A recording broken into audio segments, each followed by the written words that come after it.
Hi and welcome to this multi-part video series called Phone Right. My name is David Anthony.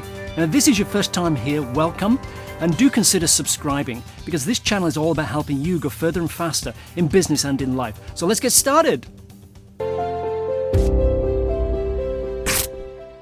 Let's hear it again.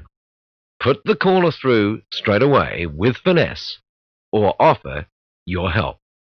Now, there are three important points of emphasis in that standard. The first one is the word straight away. The important thing here is to recognize right now that it means you do not interrogate the caller. That's right, you do not ask the caller who's calling, where are you from, and so on. Now, right now, I hope you've really pricked up your ears, because the simple fact is that most receptionists and secretaries have been told by their bosses to interrogate each call. And I'm suggesting very, very strongly that you stop doing that immediately. Now, I'll let the impact of not interrogating the caller sit with you for a while. We'll look at it in more depth soon. For now, let's look at the word finesse. Remember, the standard says, put the caller through straight away with finesse or offer your help. Now, in this context, finesse means you do it by adding in subtle little extras. For instance, you'd never simply say putting you through or connecting. You'd begin with a positive stroke like this. Oh, fine. Thanks for calling us. And then you'd add, I'll put you through to Miss Stock's extension now. Could you just hold on a moment, please? The format is very simple. You give that positive stroke we spoke about before. You let the caller know exactly what you're doing, and then you end with that important little question, could you just hold on a moment, please? It's important to do that because it's displaying added courtesy and because it lets the caller feel like they are in control of what's happening.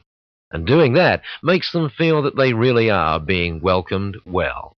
So that's the first two important words in the standard, straight away and finesse. The third word is, of course, the word help.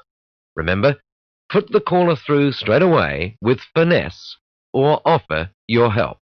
Now, the need to emphasize this part of the standard came home to me the other day. I made 3 calls to 3 different companies.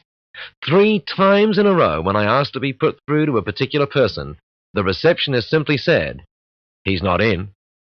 It's so blunt and there's no offer to help, so the caller is left dangling. But more importantly, the caller is left with that feeling of perceived indifference that we spoke about earlier. Clearly, you must offer to help when the person being called is not available for some reason. But like everything else here, offering to help needs to be done with finesse too. Listen in on this conversation and you'll discover a great way of doing it. Good morning, the stationery company. This is Kelly speaking. Oh, yes, I'd like to speak with Gordon Hills, please. Well, fine. Thank you for calling us. I'll put you through to Mr. Hill's extension right now. Could you just hold on a moment, please? Sure. Good morning, Gordon Hill's office. This is Kathy Williams. Yes, good morning, Kathy. Could I speak with Gordon, please? Oh, fine. Thanks very much for calling us. Gordon's actually with someone at the moment. He tells me he'll be free by, 11 o'clock.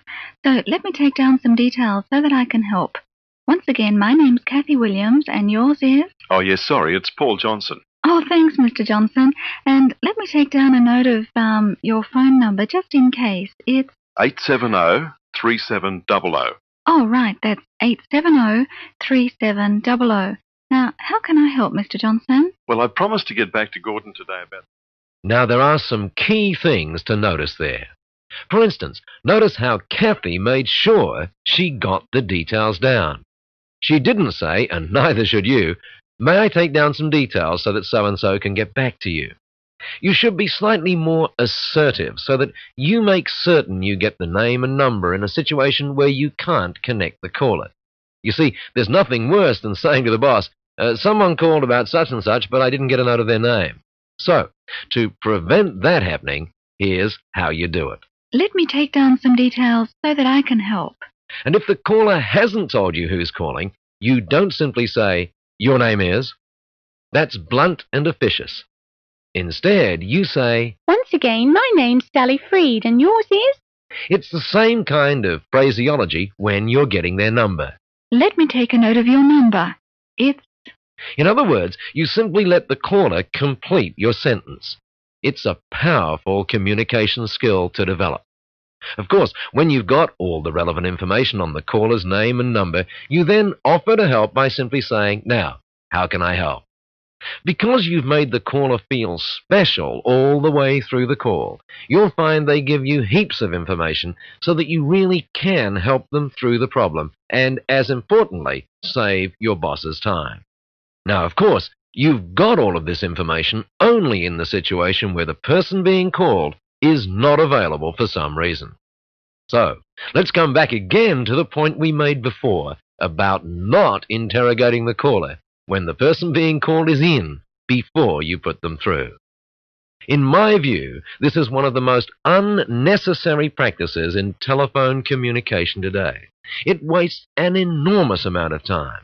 And more importantly, it does nothing to build the relationship between your company and your customers. In fact, it's my view that it worsens the relationship rather than build it. Now, that's some pretty challenging stuff, isn't it?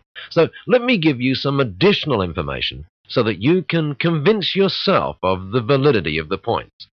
So often, you hear this on the phone. Good morning, XYZ Company. This is Sally speaking. Yes, I'd like to speak with Kathy Williams, please. Certainly. Can I ask who's calling? Yes, this is John Newton. And your company, Mr. Newton? The ABC Company. And the nature of your call? Oh, feel the barriers being created. You can almost feel the caller wanting to say, "Look, I'm a customer. Can you just connect me, please?" The hair on the back of the caller's head is starting to bristle. And on top of that, notice how much time is being wasted gathering totally irrelevant information. Now again, that's pretty strong stuff, isn't it? It is absolutely irrelevant information if the person being called is in. Aha, you say. What if the person who's being called has told you to interrogate every call? Well then, you're in a difficult situation because they are absolutely wrong to be telling you to do that. So maybe you should play them this part of the program. Now they'll justify it by saying, "But I need to know who's calling me so that I can decide whether or not to take the call." Now that is what a well-known speaker named Zig Ziglar calls stinking thinking. I hope you got a lot of value today. If you did, click the like button. What that does is help us build our non-profit business school, UBLA. Check out in the description below to find out more about what we're doing and how you can help. This is part of a multi-part series, so keep your eye out for the next video. In the meantime, we've done a great playlist about why do small businesses fail. Check this link over here, and this will show you a great little list about how you can be successful in business. So thank you very much. Catch you again soon.